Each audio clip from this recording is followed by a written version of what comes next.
So, are guitars good investments? Should you invest in guitars? How to invest in guitars? These can be rather controversial questions, and today I'm going to do something that I've never done before. I'm going to reveal my numbers, I'm going to open up my books when it comes to guitars and investments, and we're going to try and see if we can answer once and for all whether guitars are investments or not. Hi everyone, welcome back to the Ministry of Guitar. I'm Utkarsh coming to you from Singapore. As always, if you like what I'm doing, please do like, subscribe, and share. So today's video on the topic of guitar investments is really about demystifying this rather controversial topic. There are a lot of opinions out there, some informed, some less so. So if you're actually an ordinary person trying to figure this out, it's rather difficult to discern. So I'm going to do 4 things in this video. I'm going to firstly, of course, open up my books. As you can see, I have quite the large guitar collection, guitar investment portfolio, so to speak. So I'm going to show you the numbers. I'm going to really show you the numbers that I've been tracking for years. That's number 1. Number 2, are guitar investments, should you invest in guitars? The answer is yes, but there are certain preconditions. So I'm going to talk about what are the preconditions that need to be true if you want to even consider investing in guitars. It really is not for everyone, so we're going to talk about that. Thirdly, we'll talk about the advantages, assuming that you are able and you want to invest in guitars. There are certain advantages to this guitar investment portfolio. We're going to talk about that. And lastly, we're going to talk about the strategies that you should be using to invest in guitars, assuming that all the conditions that we've talked about earlier are true. So let's get into the first one. Let's open up my books. So what I have here is an Excel sheet which I've been using for years. It's essentially a list of all the guitars that I have, when I bought them, what I paid for them, and roughly what they are worth now. I want to caution 2 things before I go over these numbers. Firstly, the numbers that I have here for what they are currently worth is what they would be worth at full value if I sold it myself. If you sell it to a dealer, you are talking about a 30% haircut. If you try to do an urgent sale, you're talking about a 30% haircut. So these are the numbers, that is the market value of the guitar based on roughly what they're transacting at on Reverb or otherwise. This is in Singapore dollars, so I'm just going to show you the US dollar number. As you can tell that I've had a little bit of a journey. Of course, you can see I had a guitar that I bought in 2005 and in 2009. And then nothing. And then 2015, it explodes, 2016, 2018, so on and so forth. So I actually have, if I'm not mistaken, I'm just going to see the numbers here. I'm going to look at an SGD. I have 88 guitars. Okay. Now, here it is. So you can see also whether I bought a new or a used guitar. And this will be very important when we talk about the strategies. So here it goes. Here are the numbers. I'm not going to faff about too much. Scrolling all the way down, this is in US dollars. I have spent the grand total of $283,000 on my guitars, and they are roughly worth about $359,000. So they are roughly, so it's about 75,000 US dollars, or if I look at it in my currency, which is Singapore dollars, about 100,000 Singapore dollars. That's how much more they are worth. Now you will see there are certain things. You will see, for example, that if you bought a guitar new, it's unlikely to have gained much value. But if you have bought a guitar used, sometimes they've gained a great amount of value. So you will see that in the contrast of the portfolio. And that will get us into the strategies. Should you buy, what to buy, what should you know? So the long and short of it is, for all the all the furor about whether guitars can be investments, whether you're stupid to buy them, whatever. The hard fact of the matter is that in my particular case, and I did not set out to be a guitar investor. I just love guitars, and it's just, as you can see, it's a problem that evolved over time. I had 1 guitar, 2 guitars, and I kept buying more, and it doesn't include the guitars that I've sold as well. It just kind of ballooned. So even without actively trying to be a guitar investor, my guitars are worth significantly more than what I paid for them. Okay, so that's the starting point.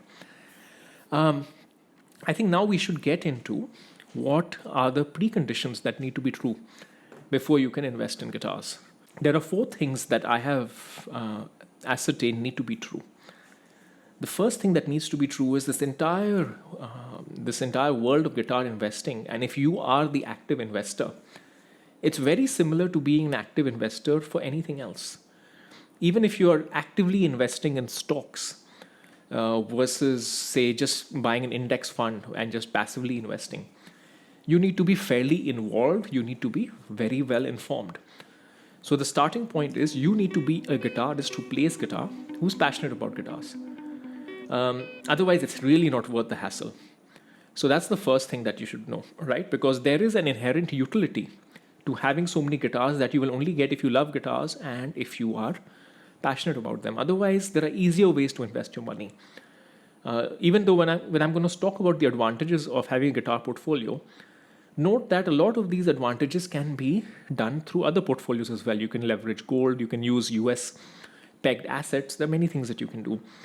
So going through the trouble of doing all of this only makes sense if you play guitar. There's utility for you to derive out of having this guitar collection. Number two, you need to have excess capital / space to allocate. So guitar investing is not for you if you do not have the capital to play with, right? If you are living hand to mouth, I would not recommend it. There are better places for you to invest your money. Just put it in an index fund, mix of stocks and bonds, whatever else you have. I must reiterate, I'm not providing any financial advice. I'm sharing my experience, but I'm just sharing my thoughts, right? Because I also have investments beyond just guitars, obviously. So it's only if you have excess capital to allocate and you are not really certain, or you want to do a certain diversification of your portfolio, that's when guitars make sense. Space is also another important matter. I think in the US, space is less of an issue, but if you live in any urban city, say you live in Singapore, I have 88 guitars. I barely have the space in it, and my house is, I would say, roughly 2.5 times larger than the average Singapore house, right? So it's really a unique case that I find myself in. If you don't have the space, you can just find that your guitars are living in your house instead of you. So remember, only if you have the necessary additional capital and space, then you can consider this. Third one, linked to this, there's a previous point, but you need to have a keen interest in the guitar market and a keen understanding. Because the guitar market is rather, it's not intuitive at all. There are no rules as such.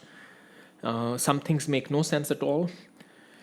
Sometimes certain things happen for emotional reasons. A good example that I often think of is, if you think of rosewood and ebony as the two woods, ebony is always considered a much more premium wood.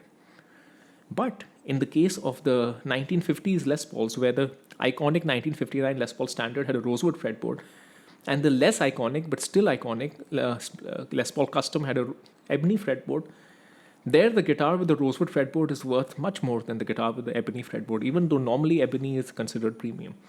That's a good example of one of the counterintuitive ways in which the guitar market works. There are 100 others that I'm sure many of us can cite. So what I'm saying is, it is not a straightforward market. It is not for the passive, light interest kind of person. You really need to know your shit, pardon my French, before you even consider going down this path. Number 4, you should have the ability and the interest in maintaining your guitars yourself. If you get a guitar set up, it costs about $100, $150. Imagine that on an industrial scale of having 80 guitars or even 20 guitars, right? All those numbers add up. So you need to be able to do basic maintenance, setups. String changes, I think most guitarists can do, but basic maintenance, setups, truss rod adjustments, all the basic stuff, you should be able to do it. Now, the good news is it's not like maintaining a car. In my opinion, electric guitar is a very easy instrument to maintain. You need to occasionally change the strings, you need to occasionally adjust the neck, occasionally you need to adjust the bridge, etc. But by and large, you can really get away with spending less than maybe an hour or even less on a guitar and really maintaining it a whole year.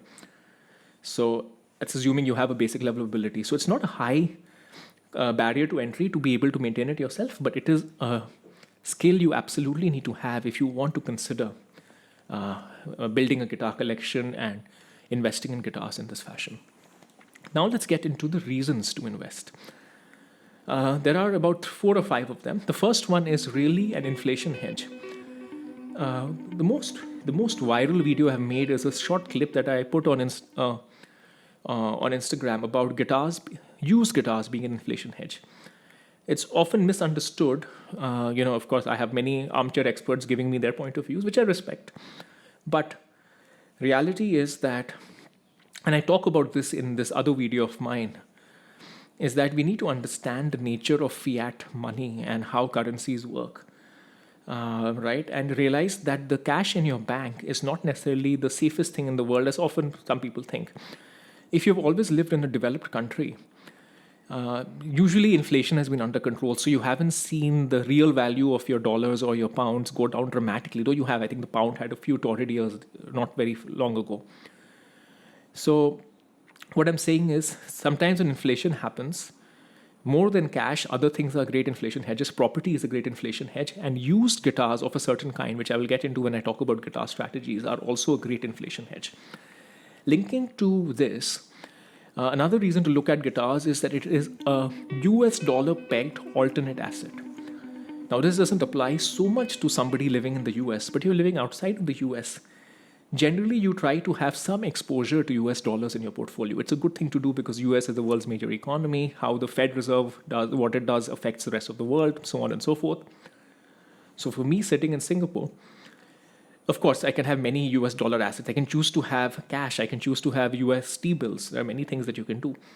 But given my particular inclinations, used electric guitars are a good way to have exposure. Now remember, electric guitars are not the most liquid asset out there. We'll talk about this in the strategies. So it's all about the right level of exposure. But nonetheless, due to the reasons which we'll get into later when we talk about the strategies, certain guitars can be relatively easy to trade. There is a relatively liquid market for them. And it's a great US dollar hedge. The example that I cited in the previous video was the collapse of the Japanese yen. I highly recommend you watch that video in full. But the long and short of it is that due to the Fed of the US raising interest rates, what happened is that the Japanese central bank could not raise interest rates because Japan has a huge amount of government debt. I don't want to get into the reasons why, then we'll get into a long story. We'll get into the Plaza Accords of the 1980s. I don't want to complicate your life. Just know, US raised interest rates, Fed raised interest rates, Japan couldn't. When you can't raise interest rates in a country, the currency of that country may sometimes suffer because people would rather take money out of that country and put it in the other country, which has higher interest rates. So people were taking money out of yen and putting it in Japanese yen. They took money out of Japanese yen and put it in US dollars. So yen became weaker and weaker. So if you're a guitarist sitting in Japan, your yen becomes weaker and weaker. But guess what? Your guitar portfolio is still worth the same in US dollars because it's a US dollar pegged asset. So suddenly, if you had a guitar that was worth 500,000 yen, now suddenly the guitar is worth 700,000 yen because in US dollars, it's still the same number. And for you in local currency, which is what you're spending your money in, it is suddenly you have a hedge against what's happening with your currency. So that's where a US dollar peg can sometimes help. Number 3, this is a great way to enjoy capital gain without being taxed, without being regulated. If you think about most of the things that can make you money in this world, they're often highly regulated, highly taxed. Now, in Singapore, it's not the case, but in the US, for example, capital gains, you have a tax. You make money on a property, you give your share to Uncle Sam when you make that profit on a property, for example. And that applies to the capital gains you may make on stocks, etc. Now, of course, you have sales tax and etc. that started happening together with reverb and stricter enforcement when you do shipping across states in the US. But in general, if your guitar doubles in value, you are not paying any requisite tax on that capital gain that you enjoyed. So that's an important thing. When you look at the art game, a lot of how rich people invest in art, the whole capital gains, a great way to enjoy tax-free capital gains is why people do art. And guitars, especially higher-end electric guitars, rarer electric guitars that are kind of becoming a little bit like art, is kind of bringing the same game. But hey, it's accessible to you and me, the musician, because we know more about guitars, whereas art has all of that has become millions of dollars right now. Number 4, which linked back to the original point about being passionate about guitars. Now, for me, most of my financial portfolio I cannot really use. There are numbers on the screen. They're the stocks that I own. They're whatever, the cash accounts or whatever else that I may have. Guitars are an asset that I can actually use and enjoy. So for me, it's well worth it having a small percentage of my assets in guitars, because this is my investment that I can actually enjoy. It's a bit of passion investing in a way. So that's one utility that you have.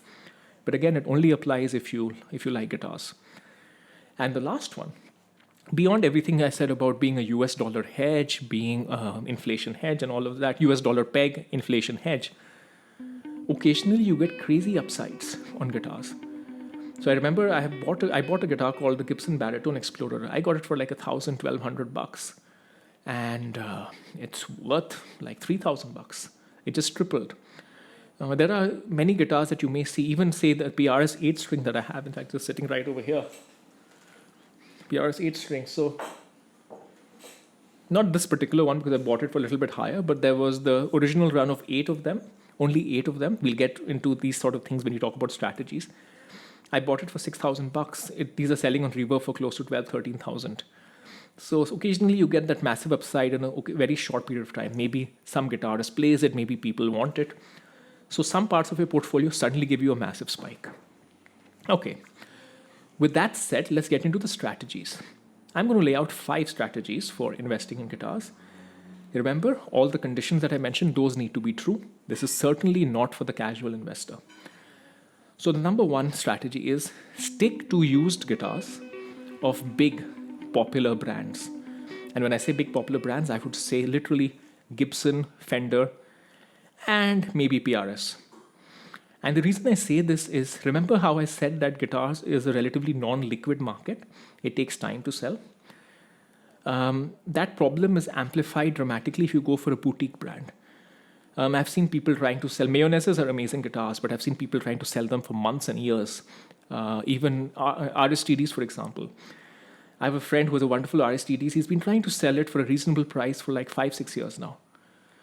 Right? Of course, if you want to take a crazy haircut on it, you can. But what I'm saying is, because guitars is by nature not a very liquid market, sticking to the known brands makes a lot of sense. And used is very important here, because the moment you buy a new guitar, unless it's a very limited edition, which we'll get into in a second, chances are you lose 20-30% out of the gate. So stick to used guitars of really literally Fender, Gibson, and PRS, and more Gibson and Fender, very honestly. That's what I would recommend. And number 2, used, again going back to used guitars, use signature guitars of culturally significant artists. So what you have to realize is human nature is more similar than you think. If you think the baby boomers of today are fetishizing the Jimmy Pages and the Eric Claptons and the Jimi Hendrixes of this world, know that the millennials who of tomorrow will fetishize what was big in the 2000s. They may fetishize the Mark Tremontis, the John Mayers, and so on and so forth. So signature, culturally significant artists, and especially limited edition guitars, signature guitars that cannot be replicated. The original Mark Tremonti is a great example that I have. It's the John Mayer's Super Eagle, for example. If you think of what's happened with Tom DeLonge and the various signature guitars that he had, especially the original ones. Think of the Zach Wild Gibsons that you cannot get anymore. Right? So these artist models, which cannot be made anymore and were made during a very culturally significant period, which was the youth for certain folks, those tend to be another great strategy. Third one, linked to the second strategy, which is sought after limited editions that cannot be replicated. So certain limited editions are attractive because of the artist. Certain limited editions are attractive because of what they are. I have something called the PRS Modern Eagle 1. I have 2 of them. They are very attractive because they have Brazilian rosewood necks. And Brazilian rosewood is a CITES 2 classified wood you cannot harvest. Any new one, all the ones that you can get were cut down in the 1960s. There's no new supply. And they have a little bit of a mythical nature to them because everybody who's played a Modern Eagle 1 says it's an amazing guitar. It's one of the best guitars they've played. So there you have sought after limited edition. They were only built for a certain period that cannot ever be replicated. And there are plenty of other examples as well. So look out for that. I'm not citing all the examples here. I have a few certain things in my portfolio that kind of fit into that criteria. And it doesn't only be PRs. It can be Gibson. It can be Fender as well. Another good example, potentially towards more of point number 2, is the Buckethead Les Paul baritones. Those have gone up significantly in value. So there are certain really things that cannot be replicated. Ultimately, what you have to realize is all about supply and demand. And if it comes down to artists who have left the brand, or artists who sometimes may have passed away, or maybe it's come down to woods that climate change make less possible to use, or regulation makes it impossible to use, then the supply gets totally limited, or something built during a certain time period. Right? You cannot again buy a guitar built in 2002. What was built in 2002 was built in 2002. So it's all about low supply that cannot be replicated. That is the feature. The fourth one is similar to the third point, which is sought after features that can be no longer replicated or expensive to replicate. Now, climate change regulation is a significant part of what affects anything to do with organic materials like wood. And especially when it's been coming to guitars, beautiful aesthetic wood is becoming more and more of a luxury feature. I talk about this in the luxurification, it's one of my other videos. But essentially, certain features are considered very premium when you try to buy them on a new guitar. You want a quilt top. You want a certain kind of wood for the neck. You want a purple wood fretboard, purple heart fretboard, for example. But the reality is that sometimes in the used market, they don't translate into a higher price. But they do translate as a differentiation. All other things being equal, I will prefer to buy something with a better looking wood than something with a normal looking wood. So when you buy a used guitar, look for it to have those attractive things that may not necessarily add the value, but make it much easier to sell the guitar if you want to sell it next time, given that you're looking at it as an investment. So which is why when it comes to used PRS guitars, for example, I often recommend, or even used Gibson guitars, say you want to buy an R9, I always recommend that you buy the better looking one, because that will be easier to sell, it will be more attractive. Not that the price of it will fully reflect the features like it would do in a new guitar, but it will just make the guitar a lot more liquid. Going back to addressing the main issue with used guitars is that the liquidity at the size of the market may vary. So that's one important strategy to note. The last strategy really comes from knowledge, and it's called market arbitrage pricing opportunities. What happens is if you are super well in touch with the market, sometimes you find pricing opportunities that other people don't. The best example I like to give about this in my own experience is the Alex Lifeson. So what happened is the Alex Lifeson Gibson Les Paul Customs Access was a well-known limited edition that was released, I think, about in the early 2010s. It did okay. Then they released an Epiphone version of it. And the Epiphone version of it was sold out immediately. They were going for like 1.5 times the value. It was like a $1,500 Epiphone for some of the used ones. And what had happened is when the Epiphone became that popular, the original Gibson custom shop one, the prices of that shot up. Now, I was watching the market, so I knew this. All right. And what happened is, as it turned out, I managed to find the Alex Lifeson Gibson in the local guitar shop near me. And of course, not everybody is as passionate about the market as I am. So for them, they had just priced it like a normal used Gibson custom shop. They had not put in the reflection of the fact that Alex Lifeson suddenly almost gone up in value 50-60%. So I got it. I mean, I didn't negotiate with the guy. I just paid full price for it. But the price that I paid for it was a good 30-40%, or maybe even 50% less than what it was worth, just because I had better knowledge. Right? And the more knowledge you have, the more of these opportunities you may find. And sometimes it's not even an opportunity. Sometimes somebody who's just lost interest in guitar, sometimes is selling a nice guitar. I find this so often. Locally, somebody's selling a guitar. They have a rough sense of what it's worth, but not really. But the main reason they're selling it is that they aren't really playing guitar anymore. So the Gibson Flying V Silver Burst that I have was something like that. It was priced at the price of a used Gibson Flying V, because he might have paid about, say, $1,800, $2,000 for it, maybe when he bought it new in 2008. That's probably how much Gibsons cost, 2,000 Singapore dollars, so $1,500. So you're selling it for 1,000 US. Never mind that the Silver Burst has become a mythical thing. Now you have the Adam Jones reverse Silver Burst V, etc. So even though you're selling it at $1,000, the guitar is probably worth 2.5 times that because of the recent Silver Burst craze. But again, that knowledge is only there with you. So what I'm saying is there are often arbitrage pricing opportunities. I found myself finding so many of them that I had to consciously stop myself because I ran out of space. The way I look at it is, given that I love guitars, given I'm a very passionate guitarist, guitar investing is just a ways and means for me to be able to enjoy more guitars. Now, I want to say two things very clearly. I don't regret having done this, but accumulating so many guitars is not necessarily a great thing. I don't recommend it. Now, this has been my journey, and I don't want to sell it now because it has a place in my portfolio. But I am by no means advocating going out and accumulating a huge guitar collection and being a guitar investor. I'm not advocating that. What I am saying is that if you have the knowledge and the inclination, guitar investing is a great way for you to be able to enjoy more guitars and without having a financial consequence and maybe even having a financial upside. Because most things in life, if you like shopping or if you like whatever it might be, watches is an exception, good watches, but a lot of things in life, good things end up costing you money in the long run, right? You end up spending more and more money. You like to go eat out. Each time you go into fine dining, it'll cost you money. Guitars are a unique thing where nice guitars generally go up in value, especially if you buy them used. So you can buy a guitar, play it, and then sell it almost for the same price or even higher. That is the true utility of guitar investing. It is to enjoy the instrument. That's what a lot of my friends do as well. So that's why I made this video, to kind of demystify this topic. I'd love to hear your opinions as well. Let me know if you thought whether I missed anything, and I'll see you next time.